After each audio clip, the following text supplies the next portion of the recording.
Hi, good afternoon, everyone. Thank you so much for joining us. Allow me to wish you happy belated International Women's Day. My name is Annie. I'm the senior officer with MSF Hong Kong, based here in Malaysia. I'm actually very happy because everybody is able to join us today, and it has been a tremendous support that we've received for this webinar. Now, before I begin, allow me to say a big thank you to everyone who joined us, especially our friends from Philippines. Mabuhay to everyone. And of course, from Indonesia, selamat datang, apa khabar? Terima kasih kerana bersama kami untuk webinar ini. It's lovely to see all of you. I would especially like to say a big thank you to our event partners. They are the Rotary Club Kuala Lumpur Diraja, the Rotary Club of Damansara West, the National Association of Women Entrepreneurs Malaysia, NAWEM, the Malaysian Chamber of Commerce and Industry, AmCham. Thank you so much for joining us. It's wonderful. And thank you for the support you've given us for this webinar. Right now, ladies and gentlemen, I know you're waiting to talk to our panelists or eager to hear the conversations that we're going to have much later. But before that, allow me to take you through a few house rules so that we can make sure that the whole event goes as smooth as it can. Now, on your screens, as you notice, all participations and all participants other than the speakers' mics are muted. Questions may be asked throughout the webinar using the Q&A feature box, which is located right at the bottom. And if your connection fails due to any problem whatsoever, please feel free to log out, then log back in, but using the same link that we provided you. All right, and please note that this webinar is recorded at all times. So just to let you know. All right. Okay. Now moving on.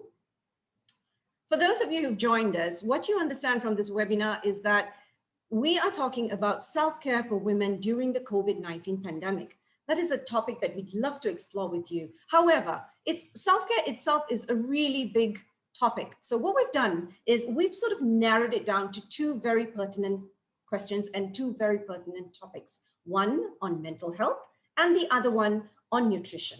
So we are going to be talking about mental health and nutrition, but right before that, allow me to introduce MSF, or Doctors Without Borders, to you. We are an emergency humanitarian organization providing access emergency medical treatment in over 70 countries around the world. This year marks our 50th anniversary in providing humanitarian aid around the globe. Now, to tell you a little bit more about MSF, Doctors Without Borders, and the work we're carrying out, please welcome Ms. Wendy Ngan, the Regional Development Manager, Southeast and East Asia and Pacific CEP Project. Wendy, the screen is yours. Thanks, Annie.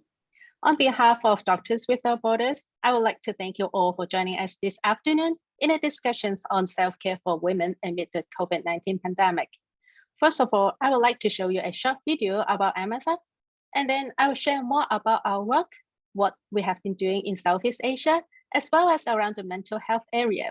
Yeah, please enjoy. I don't see what she's wearing. How he earns money. What phone he has. I don't see who she prays to. That she's a threat. Which border they cross. I don't see if he's a soldier. If he's a refugee. Which side they are on. I just see a child. A human being.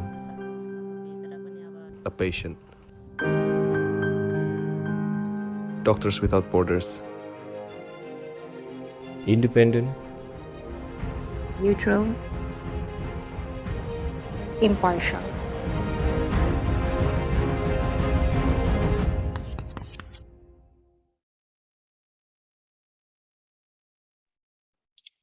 I hope by now you know that MSF actually stands for Medicine Sans Frontières, our French name, and in English you can call us Doctors Without Borders.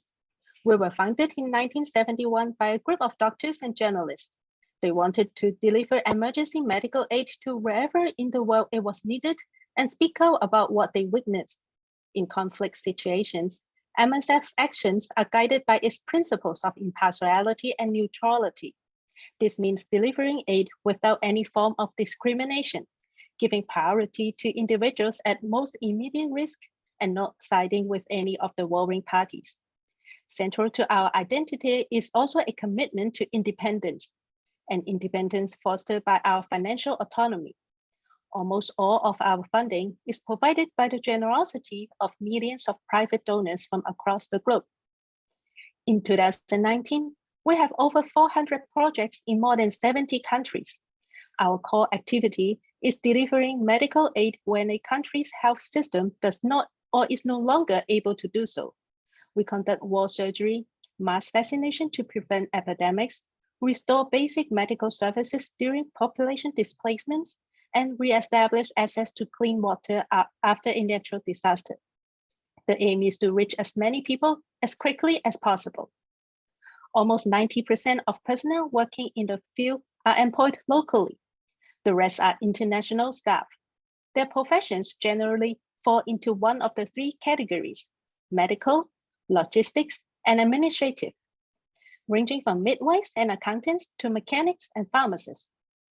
The COVID-19 pandemic is an unprecedented global emergency. We see how the rapid spread of the disease has overwhelmed healthcare systems, disrupted economies, and altered livelihoods and lifestyle in many parts of the world. MSF's COVID-19 response focuses on three main priorities, which includes supporting authorities to provide care for COVID-19 patients, protecting people who are vulnerable and at risk of the virus, and keeping essential medical services running. Across our projects, MSF teams have been improving infection prevention and control measures to protect patients and staff and prevent further COVID-19 spread. It is crucial to prevent health facilities from amplifying the pandemic of being forced to close their doors. In the region, in Indonesia, MSF teams have been conducting workshops, training, and health education sections related to COVID-19 for community health workers. In the Philippines, in Manila, the team supports health workers who carry out contact tracing and COVID-19 prevention activities at community level. In Malawi, the number of positive cases has doubled every 4 to 5 days in the first few weeks in January this year. MSF responded by providing manpower, oxygen, and technical support to the hospital and setting up an additional ward of 40 beds dedicated to COVID-19 patients. And finally, in Malaysia, MSF has been providing medical support to migrants and refugee communities, especially the Rohingya in Penang. Our teams have been holding COVID-19 health educations in different languages and providing translation support in hospitals. We are also providing mental health and psychosocial support as part of our emergency work around the world. In 2019, MSF teams provided over 400,000 individual mental health consultations. Last year, mental health services have been severely disrupted by the COVID-19 pandemic, even as the needs are compounded by the crisis. MSF teams are adapting to meet the challenges and drawing attention to dangerous gaps in care.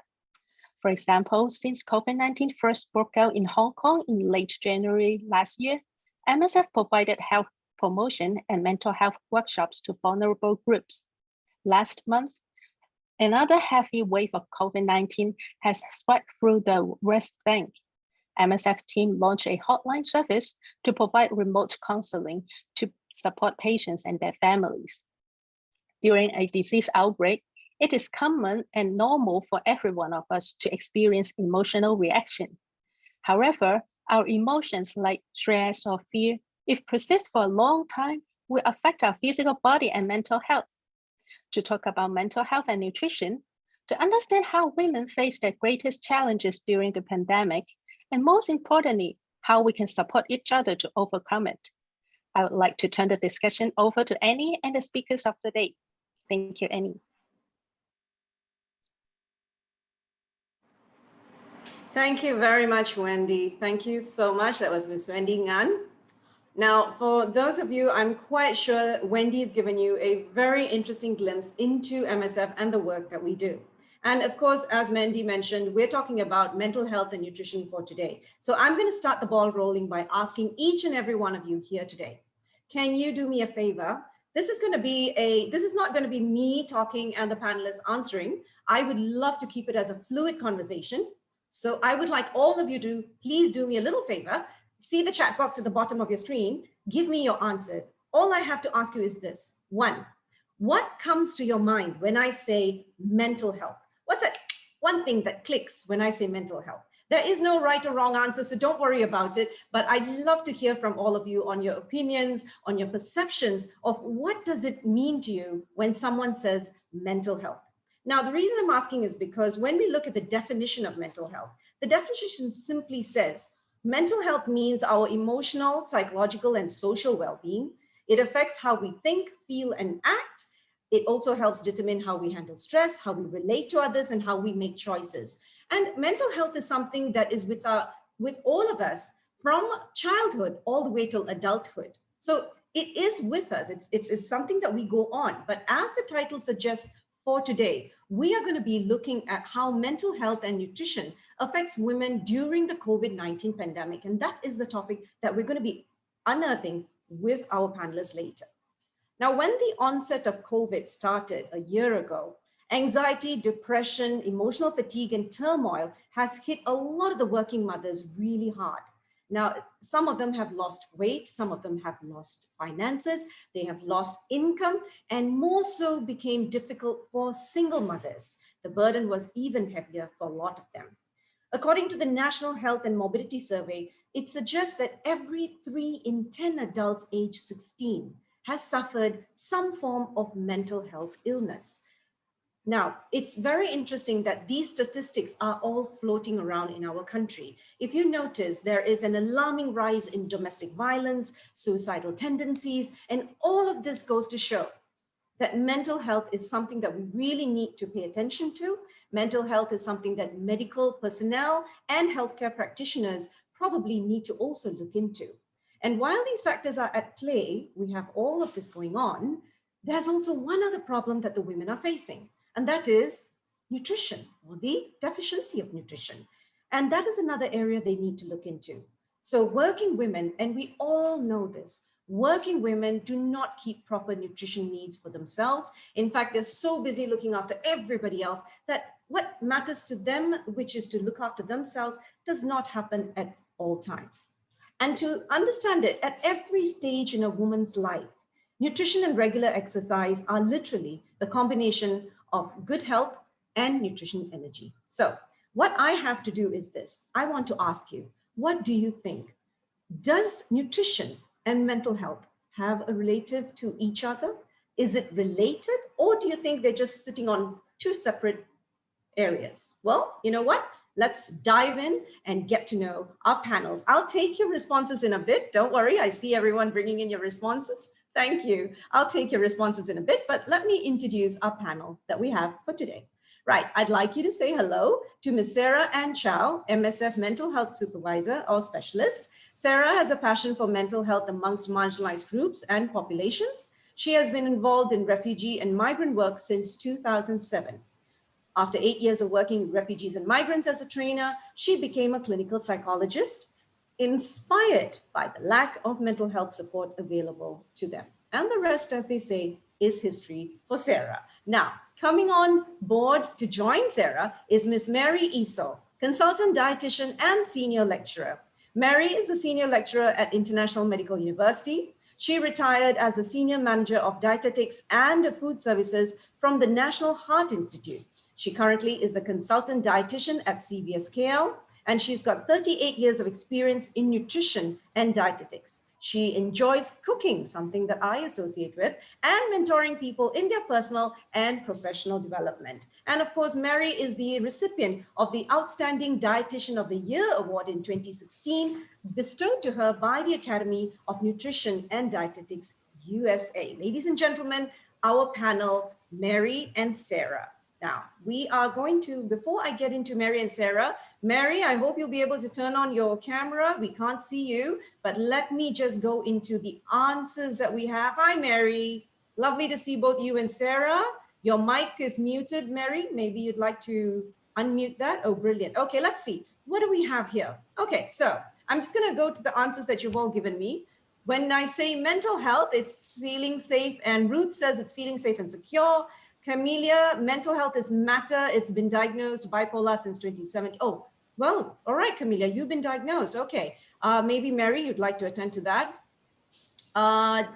We've got stability, I consume chlorozepine. Oh, okay, this is very technical. Now, Sarah, maybe you'd be able to answer this.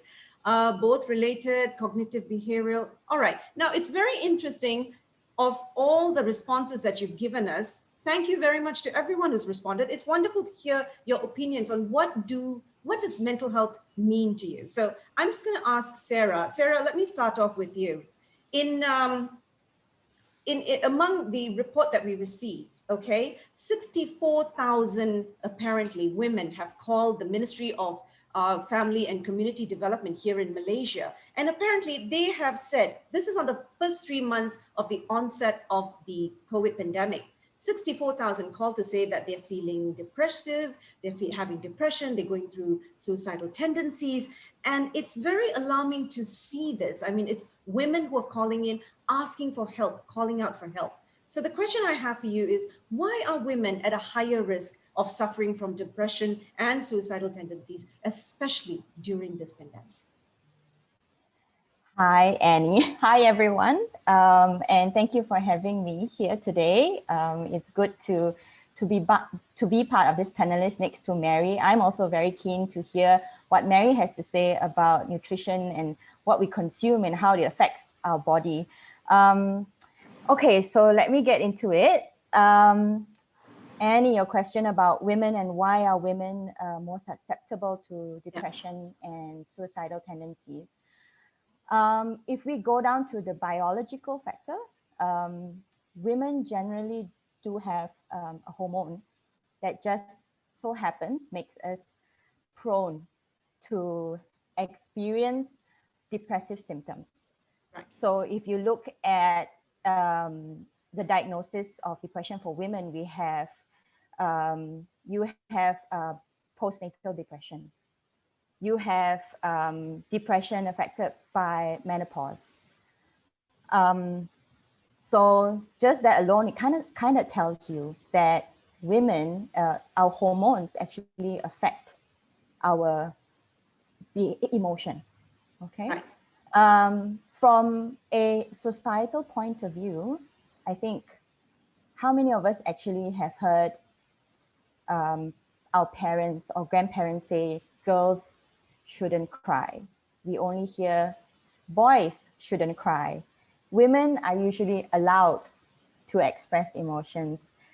So therefore, they may also be a bit more able to express their emotions because culturally we are allowed to do it. In terms of contacting the hotline and the helpline, I think I can't say right now whether it is because women actually are experiencing more depressive symptoms than men because of the pandemic, because what it only tells me is that there are more women who actually are not afraid to seek help. That women are the ones who are able to look for or are open to looking for help. So that's what this statistics tells me. It actually doesn't tell me that the men are not experiencing depressive symptoms. Oh, yeah. Let's debunk that. Now, I for all of you out there, don't get us wrong. I mean, while we are concentrating on International Women's Day and while we're talking about women going through, depression and suicidal tendencies and going through a difficult time during this pandemic, we do acknowledge the fact that men do go through this. So don't get us wrong. It's just that we're just sort of, skewing it down to the women at the moment. So yeah, we'll come back to the men in a bit, probably in November, because, that's your time. All right. Now, Sarah, it's interesting. Now, earlier on when I asked the question of, whether, what does mental health mean to you? A lot of people came in with certain answers, and I think you'd be able to see that as well. So now the one thing I have to ask you is, are there misconceptions on mental health itself by people? I mean, are there, misunderstandings, misconceptions? What your take on this? Oh, yes. Every day, I think every time I talk about mental health, I have to explain about mental health. I think the word mental alone just makes people think about the extreme, about a mental illness, rather than looking at mental health, just like physical health. But the word mental somehow just brings everyone to the thought that mental health means an illness, being crazy, and that only people who are very ill, then you have mental health problem. It's never about the well-being of an individual. So that is a common thing that we hear all the time. All right. Well, it's interesting that you said that, because I do realize there is that stigma when it comes to mental health as well. A misconception, there's a stigma, there's a misunderstanding about this whole idea of mental health. But we'll come back to that. I have more questions on coming in. I'm quite sure our participants would also have some questions for you. But let me come to Mary. Mary, we asked about the misconceptions of mental health. I need to ask you this. Nutrition. Is there a misconception when it comes to nutrition? 10,000, so many, so many. Explain away, Mary, explain away. I think I agree with Sarah. When it comes to mental health, Asians are very private about things, right? But when it comes to food, no, they're very open about it. And they have a lot of questions to ask. And in my history of managing these people, they like magical shortcuts, okay, I'm not going to eat the fruits and vegetables. Can I just take some multivitamins? The shortcuts, they love this. And they are so good at it, right? They really liked all those things. And then, of course, the role of the food industry is also got an effect on the people, drink this, it's high calcium, or take this, it's got high fiber. And so it's very nutrient based. And that is a misconception, We are looking at eating a wholesome meal. The nutritional guidelines also now tend to focus on nutrient rather than the whole intake of food. So, when you're looking at a food, you don't look at the magnesium, you don't look at the protein, you don't look at the calcium. That's not how we eat, right? But somehow I notice the current generation, they love to, if I eat this, I have too many calories. If I take the protein, it'll be like this. So they kind of subdivide, and I don't know how many divisions there is. Right? And science, I must agree, does not have all the answers to the different types of food. And then, now we have a lot of fusion food, new kinds of novel foods, and, things like that. And I always tell my clients that not one type of meal fits everybody. We're all very different. We have different wants and different needs. And when you're younger, it's different. When you're older, it's different. And then sometimes when you have malabsorption syndromes and things like that, certain parts of nutrients are more demanding on your body. And then, of course, I like Malaysians. They listen everything to the media, but they don't listen to the experts' opinion. I'm a bit, when they tell me things, I said, so where did you get this information? It's in the media. It's in this thing. So looking at things in a holistic approach, and then coming down to a micro approach is very important. And then, you have families, not everybody, their wants are same or the needs are same. So you have small children, you have growing adolescents, you have grandparents. So the needs are a bit different. And I think that is a big challenge for women who are actually working and homemakers, right? That's I've got my in-laws, what do I feed them? No, I've got children, I've got, so many things. So I can understand the dilemma that they go through.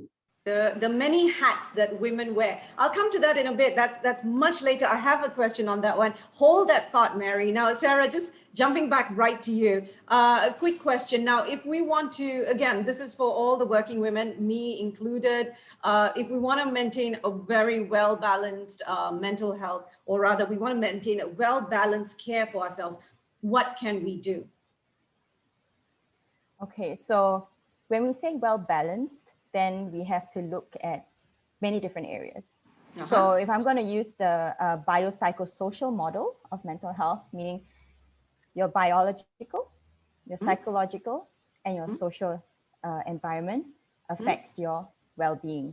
So we have to check these three things of us. The biological would be physical, your physical health. Talking about, so today it's perfect because Mary is here to talk about how do we stay healthy and how do we, maintain our health during this time. So that's very important. ensuring physical activity. Right. So that's your biological. So also being aware of any medical conditions that you have. Is there anything that you need to pay attention to? You know, do you need to see a doctor? Do you need to take certain supplements, for example? Because that also can affect your mood. It can affect energy levels. And then we look at the psychological. So the way we think, what are our tools to cope? Yeah. What are we aware about how we feel, how we respond to this different situations? Is there anything that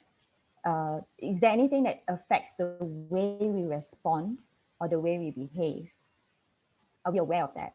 And then we talk about the social, so our connections, our relationships with the people around us, how we interact with people, you know, our environment, our social environment, how does that affect? So when we talk about maintaining our well-being or mental health in general, we kind of need to have a look at all these three areas because they all make a difference. So at home, for example, how do we eat well? Are we exercising? Do we communicate with friends? Do we communicate with our own relatives, our family, or are we isolating ourselves? Yeah. Are we able to manage the stress that is, you know, upon us at this time? Do we have any coping mechanisms that can help us, that are helpful? Or are we actually going for the quick fix of grabbing, you know, the chocolate or having a drink, you know, because that one quick fix can turn into many quick fixes. Quick fixes. That, which in the end may not work anymore. So that's interesting. These things, so all these things we have to check.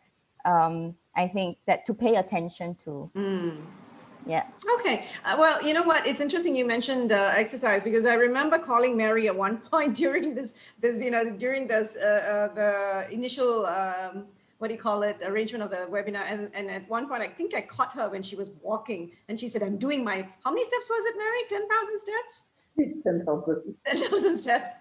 Okay, hold on. We have more questions coming. Now, to the viewers out there, please, participants, if you want to ask any question to our panel, please feel free to do so. We want this to be a very fluid conversation. We want to be like a fireside chat. It's not going to be just me talking and them answering. So we'd love for you to bring in your questions, anything and anything. Please put it down at the Q&A box that you can find at the bottom of your screen. We won't be taking in any questions as you raise a hand. We won't be taking that, mainly because we just want to make sure it goes on smoothly. So please feel free to use the Q&A box or the chat box. We'd love to hear from you on your questions, and I'm sure that we can address it to the panel. Now, I have a little exercise again for all of you. We have a poll question coming, so we want you to give us your answers. Feel free, shoot away on the answers. So let's see the poll question that we have. First poll question coming your way right now. Here we go. What is your preferred form of self-care? Pick what resonates most with you, and you have multiple choice. So regular exercise such as going for a daily walk or run, tapping into a calm environment, meditating, drawing a bath, lighting a candle. Oh, that's my kind of scenario. Connecting with people, family and friends. That's what Sarah was mentioning. Taking time for myself and treating myself to something special, chocolates, and chocolates, saying no to things. Okay, give us your answer. You've got 15 seconds. Feel free to poll away, multiple choice, your answers now, please. We'll just wait for it in a bit. Unfortunately, Sarah, Mary, you're not allowed to poll. So this goes out to our participants only. But I can see Mary already looking at this and saying, I've got things to say to Annie. All right, here we go. Now, while you're answering that, okay, we do have, if I'm not mistaken, a question coming in. Thank you so much for whoever's sending in this question. Please do remember, feel free to send in your questions. All right, now, are we ready with, we'll just give you another one more second. Are we ready? Okay, here we go. Let's see if we can get, oh, there you go, your answers are in. So 62% says taking time for myself and treating myself to something special. Yes, That definitely resonates with a lot of people. And then 54% says, I love to connect with my family and friends. Wonderful. 43 says regular exercise, going for daily walk or run. And then of course, 22 and 24 each on the other answers. Wonderful. Thank you, everyone. So taking time for myself and treating myself seems to be at the top for everyone. Now, Mary, coming to you, this is just going to be pulling on from where we just take off. We're talking about how people now are associating, saying they'd like to take time for themselves and also do something for themselves. And I'd like to ask you this one question, Mary. Maintaining a healthy outlook and behavior, that is also sort of like a key to ensuring you have nutritional intake. For you as a dietitian, and for women out there who are listening to us, maybe you can tell us, how can women achieve this, maintaining a lovely, wonderful, healthy outlook, at the same time ensuring that we are able to balance it off in our lives. So Mary, maybe you can take up this question. Okay. There's something I discovered when we were locked up, right?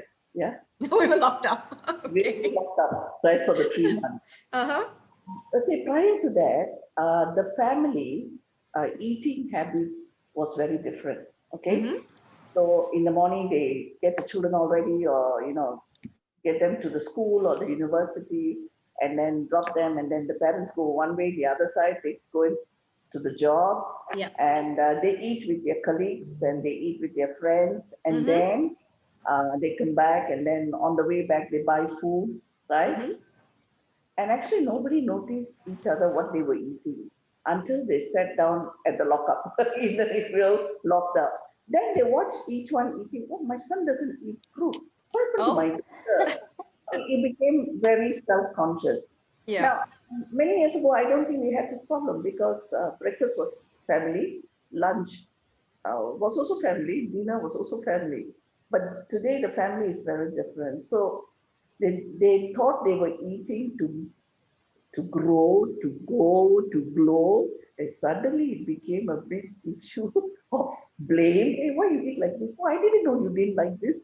Suddenly you discover, parents didn't know what their children like because they never kind of put it into the practice. So that could be some triggers, hey, how come my wife is always munching something, walking up and down, right? Which you don't do it in the office. Yeah. Or maybe you did, you open your drawers and there might be all these snacks which the husband never saw. You know what I mean?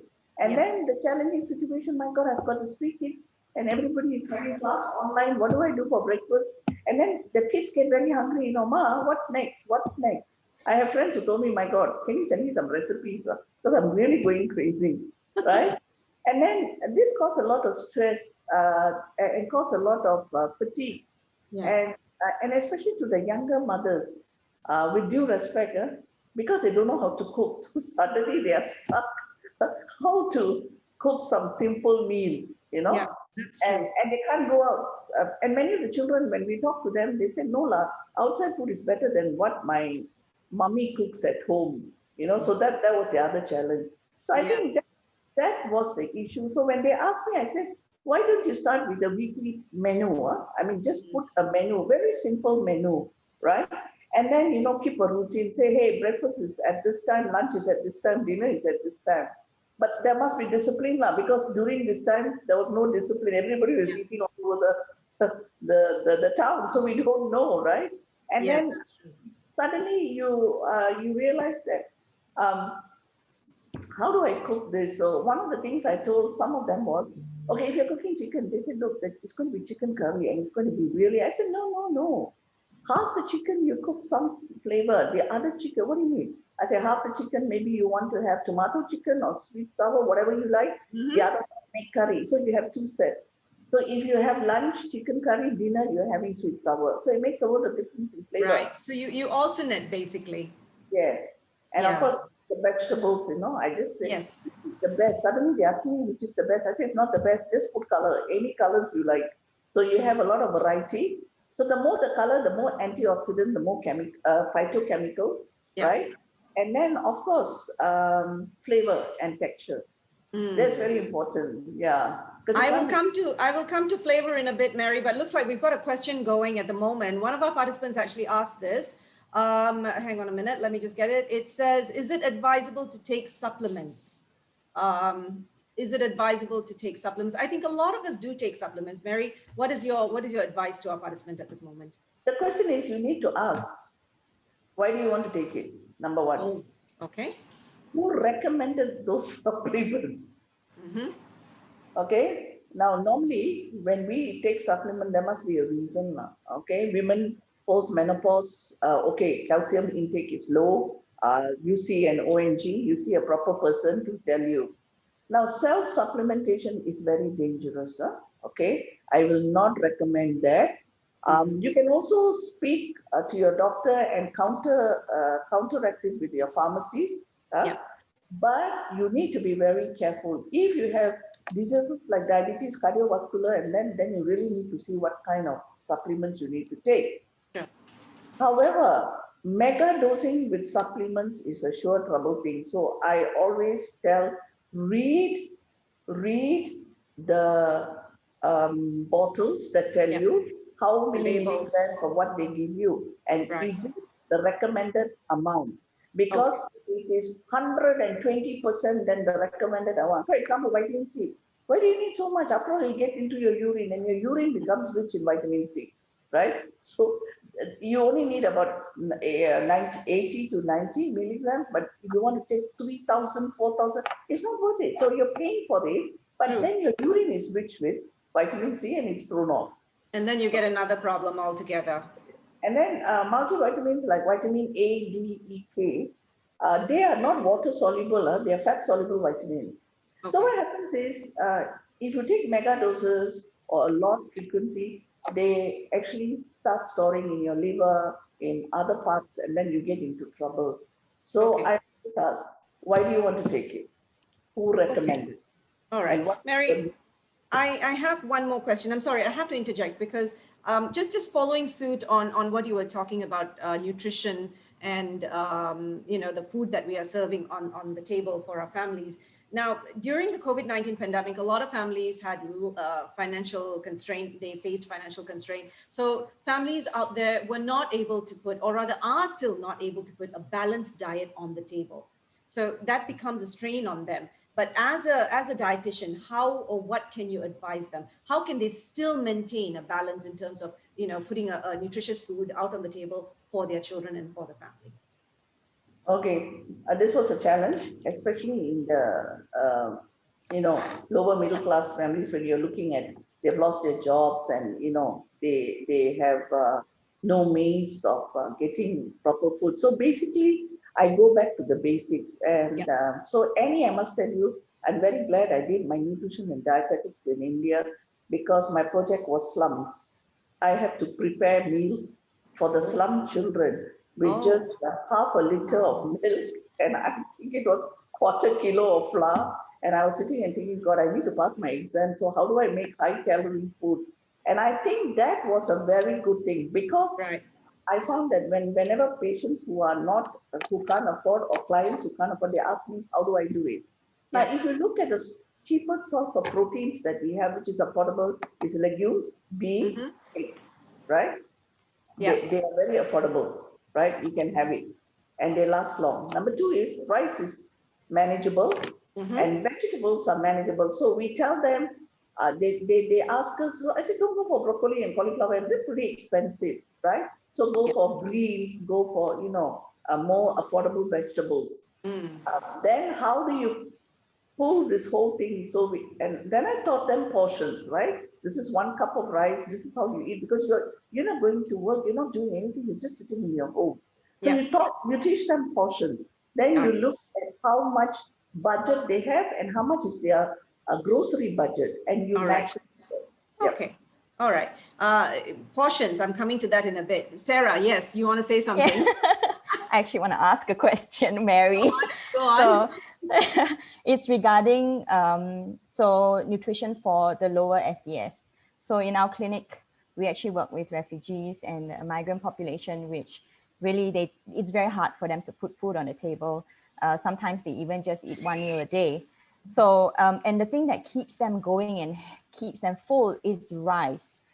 But what the problem with this is, many also have issues with diabetes and hypertension, and then they are told to cut down on their rice, and they find it really, really hard because there's no other way that they can fill themselves up, because they're so used with the portion of rice, the portion of sugar, because that's how they've been getting their energy from all this while. So do you have any advice on what we can do to Okay, for them? you may want to talk to them about green leafy vegetables, any vegetables that are affordable. So the rice that you give them, you ask them what is the max that they want to take, you know. You see, they can't be eating 2 bowls, or which their thoughts are like that. But so what you do is, maybe you take 1.5 bowls and can we have the other one with vegetables, which is affordable. And then the protein is also good, because I must explain to you that some fat is necessary because it gives you a satiety feeling, you know. So how do you cook that egg? So egg is a very good source of protein. You know, it's actually very good. Most of my patients who are in this category, I said, let's take egg.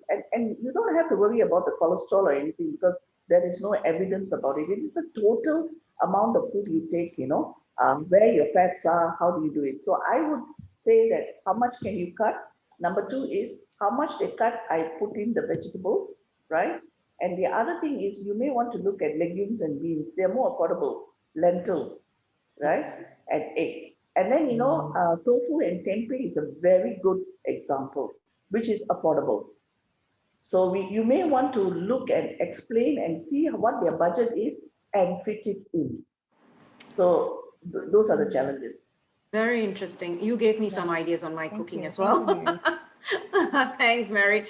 Mary, I'm just going to continue on with you because one of the questions that we have is about, you know, mothers who are full-time working moms, and also they're working moms and moms at the same time. So they're juggling both these 2 hats. And then you have the full-time moms who are juggling everything in the house, including trying to find sanity and a balance for themselves. But oftentimes they neglect themselves. They neglect their own nutritional needs. All right. And then this becomes a massive emotional roller coaster for a lot of women out there. So as a dietitian on your side, now, what can women do to ensure that their nutritional needs are not neglected? How can they now look after themselves? So we're coming back to trying to figure out, what can women do out there?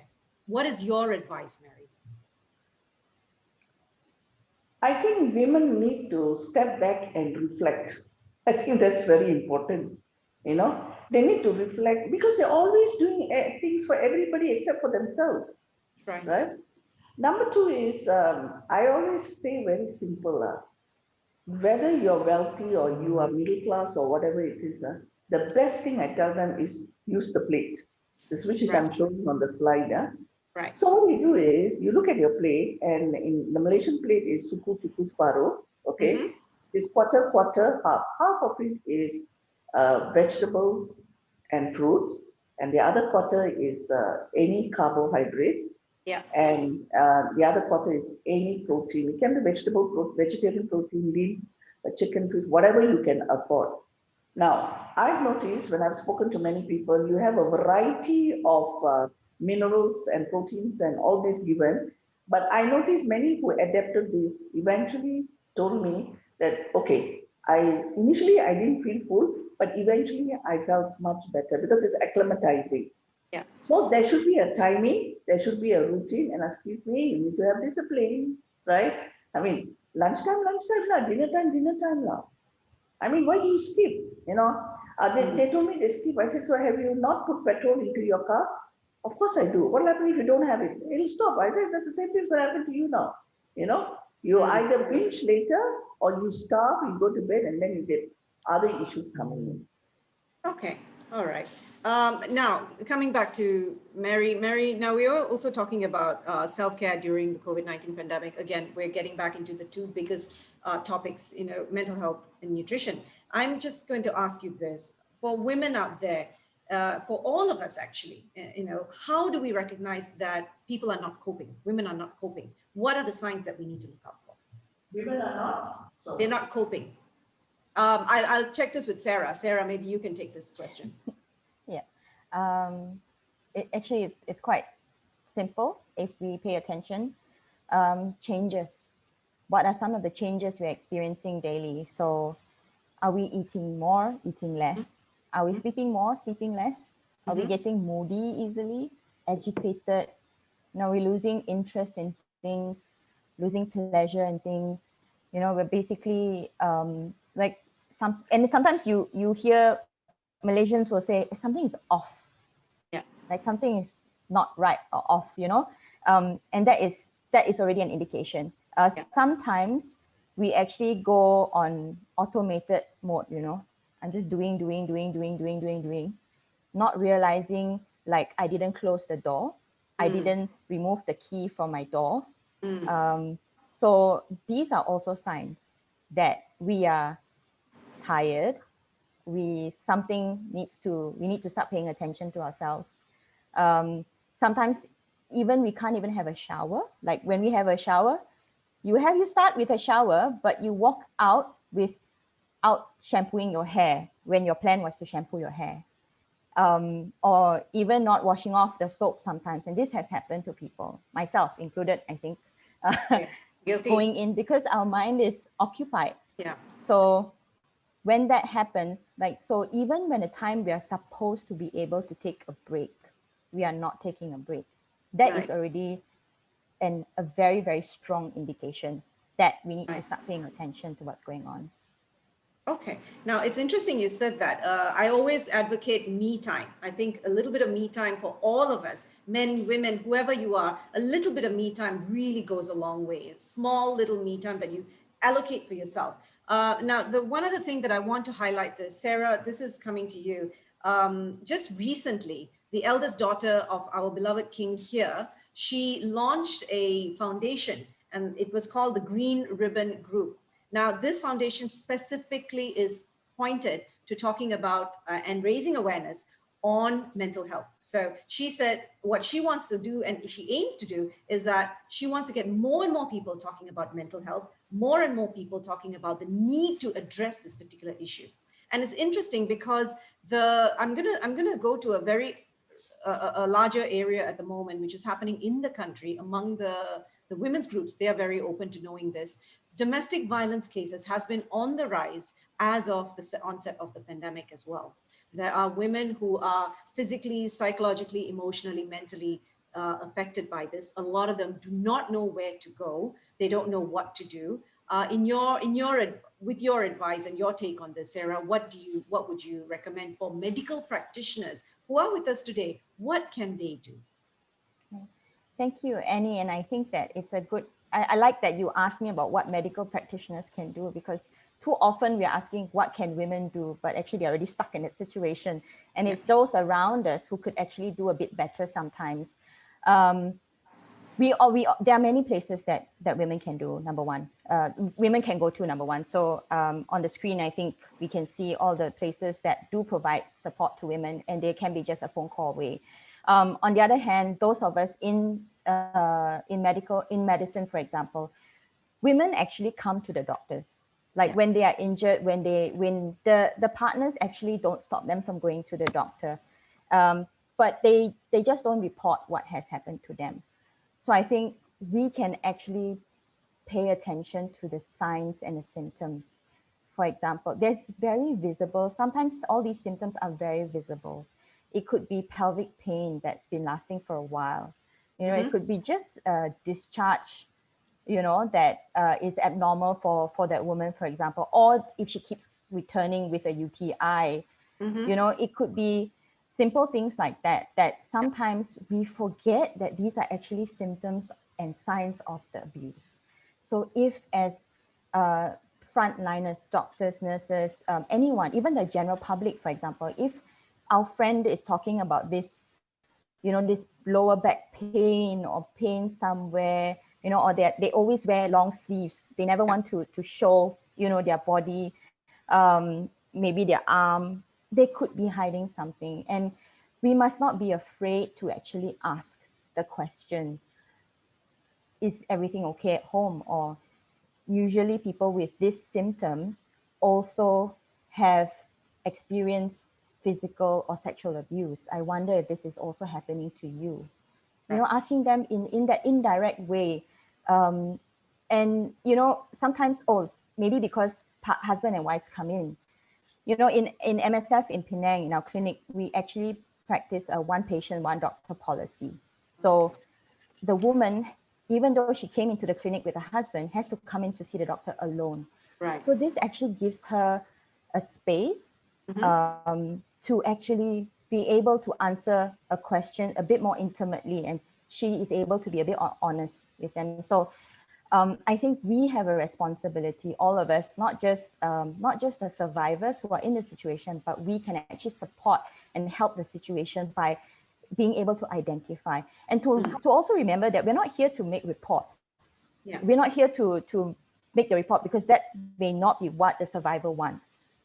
The survivor maybe just wants you to know that this is happening to them and they need the care. Yeah. They may not be ready to make a report yet, and that should be okay. We also need to be aware of that. Yeah. So there's a lot that we also can do, not just medical practitioners but the general public, and how we address our friends, family, because it happens amongst our own relatives, our own community and circle of friends. Well, it's true. I think, domestic violence is a particular situation where if the woman is not willing to help herself, then, there's nothing much we can do, because she needs to need the want to help herself. And that is, I think, one of the first criteria that a lot of the women's groups actually look into, saying, does the woman need help? I mean, does she need help? That's where, that's the most important, because you can advise her, but if she's not coming forward, then there's a problem there, because she doesn't recognize her, she's too scared. Yeah, but we also need to make sure that they can ask for help. So we need to ask the question also, even by saying, if they don't need help, then we shouldn't do anything. That's also an extreme. We must first also be able to tell them that we are here to help, or to ask the question so that they know they can ask for help. So we also need to be able to do that. Okay, wonderful. I'm glad you said that. I mean, of course, that's a huge, big topic. I'd love to explore it, but we are running out of time. So I'm going to very quickly pop in one more polling question coming your way to all our participants. We do hope that you'd be able to give us your answer for this one next polling question. Let's just have a look at the polling question right now on your screens. Let's see if we can get that question. Here we go. This is on nutrition. How do you know if you're getting enough nutrition? I eat a balanced meal of vegetables, meat, necessary carbohydrates. I eat vegetables and meat, less carbohydrates. I eat lots of fruits, vegetables, carbs, and red meat. I eat everything and have 8 hours sleep. So, Mary, I'm coming to you after this. Get ready. So you have your time, please, everyone. Start polling in. Give us your answers. Let us know what you think is your, whether you're getting enough nutrition. It's sad that I'm not able to poll. I'd love to poll on this one. Okay, let's see if we can get our answers in as soon as possible. All right, let's see what everyone has answered. Whoa, okay. 70% of you say, I eat a balanced meal of vegetables, meat, necessary carbs. I'm not even going to go address the others. Mary, your take on this. That's good, right? So, and they must have attended so many classes, I guess, right? Actually, I want to say something. There's no such thing as good or bad food, That's true. I think don't have that thing, everything can fit, but it looks at portion, it looks at frequency, it looks at how often. And I want to tell the ladies out there, if you cannot cook and you find it a big issue, you can actually get food catered, right, on a regular basis, right? And then you can tell them, but of course, if you take delivery services and all that, they become a bit more expensive. And I also think that, when you take delivery services of food, you also need to be very aware of food safety issues and personal hygiene, because you don't know how the food is prepared and where it is prepared, unless you get it from reputable outlets. And also, if you have the Saturdays and Sundays, it's good to cook a bit more, right, and keep it. So in case you come back, you can actually take it out and then, cook it, just heat it up and then have a vegetable, right? I think don't make an issue out of a tissue for the balanced diet. Everything fits into your plan. But if you want more advice, then please, I would advise you to speak to a dietitian or, consult a dietitian. Of course, we are the ones who will be able to explain and see how you eat and then give you some good ideas, which is basically back to normal, basic. There's nothing so sophisticated about eating healthy. All right. Now, speaking of eating healthy, we do have a question coming in from one of our participants. So let me address this question, Mary. This is for you. Any specific diet advice for elderly women with diabetes or pre-diabetes? How about taking meal replacement milks such as Glucerna or Nutrin Diabetic? Mary? Okay. The person who asked this question, I want to say that when we do a consultation for patients with diabetes, it actually takes about 30 minutes to find out their diet history, whatever it is. Right. So for this person, I would just say a general thing. If you have diabetes, you need to eat meals on time, right? And I would like you to practice the suku separuh, that, quarter, right? You also need to be very sensitive and check your blood sugars, right? And if you're on insulin, you have to be very more prudent about looking at your blood sugar. However, the question she asked me whether I can have a meal replacement. Now, normally a meal replacement is for people who are already a bit more overweight and they would like to reduce their weight, right? That's a meal replacement. Some people, they take the meal replacement and they top up with other food. So that doesn't, then your calories will go in and your proteins will go haywire. So I would advise the person who asked me this, please consult a dietitian for a more individual planning. So it's easy. Okay. Now, to all our participants, if you have any questions you want to shoot on, please bring it in. We'd love to hear from you. We're just going to take a little bit of extra time. So we're going to be a little over time, a little bit, because we do have a few more questions coming in. And Sarah, I'm going to get to you on this one. Earlier on, when you mentioned that, medical practitioners need to look into the well-being of maybe women who are going through domestic violence, that is just one part of the whole dynamics of self-care itself. For authorities and departments out there, and I'm talking about women's ministry, I'm talking about the welfare department, for instance, what is the role that they can play to help women in coping with the stresses of COVID? What do you think can be done and how can they help? Well, first of all, I think that the government did a really good move by opening that counseling hotline for the public and promoting it. And I think that we saw an increase in calls to the hotline over the period, especially during the MCO when it was a complete lockdown. And the fact that the government is now taking mental health a bit more seriously than they ever did, this is already a step forward. But I think that shouldn't stop, that these efforts should continue, that they should also increase the mental health professionals in government hospitals. For example, to have more clinical psychologists, more qualified counselors and clinical psychologists in the government sector, to also look into policies for women, because I don't know if you read, also New Zealand recently passed a law, I think 2 days ago, about granting leave for parents who miscarriage. Yes. So they recognize that this is actually grieving, regardless of whether the baby was full term and born or not, they recognize this as a grievance, and they're allowing parents to take leave. I think to also recognize that mental health is not just for women, but allow mental health sick days, to recognize that we can have mental health sick days. Insurance companies, it would be great if insurance companies could cover for counseling sessions. Like overseas, they do cover like up to maximum of 12 sessions, for example. Why can't we do that here?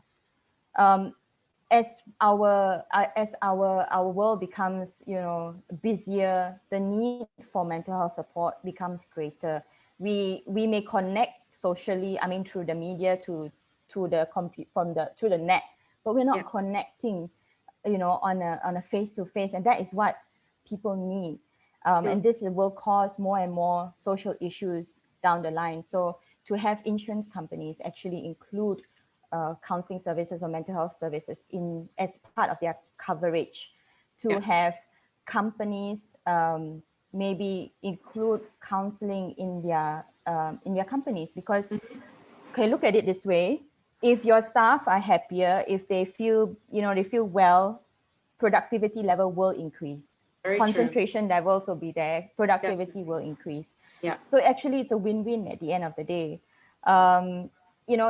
If someone, Malaysian tends to say, oh, but people are going to misuse and abuse this leave system. Then my question is, I would question why.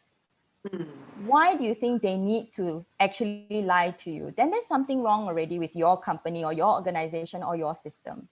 Because if I have enough support from my organization, I have enough support, and the organizations get enough support from, say, the government by implementing certain policies, I don't have to lie.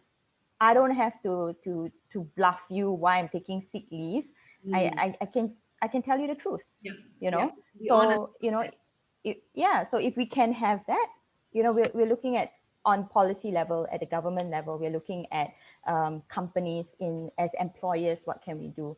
And not only that, I think we as people, also human beings in general, need to understand that as much as we talk about it, we need to practice it. So are we actually also supporting each other? Women tend to be the worst enemies. We are our own worst enemies, We place most pressure on our own kind, to say. For some reason, We are. Yes. So are we also, ourselves as women, supporting other women? Are we also understanding? I think that's a question we all need to ask each other. Now, Mary, one last question coming. I'm so sorry, we can't take very many questions because we're running on time, but I would like to just address this from one of our participants. One last question to Mary. Mary, it says, could you please advise what best to eat when I feel upset, angry, stressed, sad, etc.? Very quickly, very cute and short answer, Mary. The question you need to ask is, how often you get angry and how often you get stressed, and what are the causes? And when you are under that situation, what are the food? Most of them have what we call comfort food, Now, I would suggest that you deviate from it and maybe take a little bit more time to think of foods that are a bit more like a little bit more fiber, little fruits, things like that, because they can actually boost your level of serotonin, which is a very calm brain chemical, which you have to control. Because if you start to go for sweets and chocolates and too much of fatty foods and all that, then it will take a stress, especially on the level of adrenaline, and then it even makes you worse, and then you may have a tendency to overeat.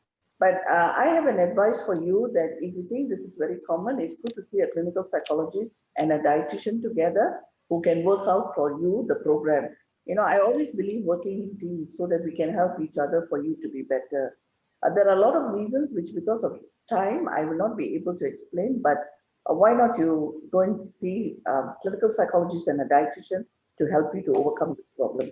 All right, brilliant. Thank you, Mary. Wonderfully said. Of course, you can always go look for Mary at CVSKL. Mary's located there, so you can find Mary online and connect with her clinic, and then make an appointment to meet up with Mary. If you want to talk to a dietitian or a nutritionist, Mary would be the person you can reach out to. Now, we actually have done a little bit over time in terms of the whole webinar. To all of you out there, we've come to the end of it, and we thank you so much for giving us the support and joining us today, especially to Sarah and Mary. Ladies, thank you so much for joining us. Thank you for your time this afternoon. It's been a pleasure talking to the two of you. Wendy, thank you for your time as well. For you out there, we'd like to say a big thank you, especially for our friends from Philippines dan juga dari Indonesia. Thank you so much. Terima kasih kerana bersama kami. To all of you who have joined us, if you want to know more and you want to connect with us, feel free to look us up on our Facebook. We are at Doctors Without Borders, or as you notice on your screen, it's written there, www.msf-seasia.org. Find out more about what we have in store in terms of our upcoming events. or the kind of topics that we tend to talk to you about. So we hope you'll be staying connected with us at all times. Once again, Annie, signing off to each and every one of you. Thank you so much. Terima kasih banyak-banyak kerana bersama kami. Sarah and Mary, I hope I'll catch you for another webinar and we'd have a longer conversation. All right. Bye, everyone. See you. Have a lovely weekend. Bye-bye from us. Thank you. Thank you, everyone. Thank you. Bye.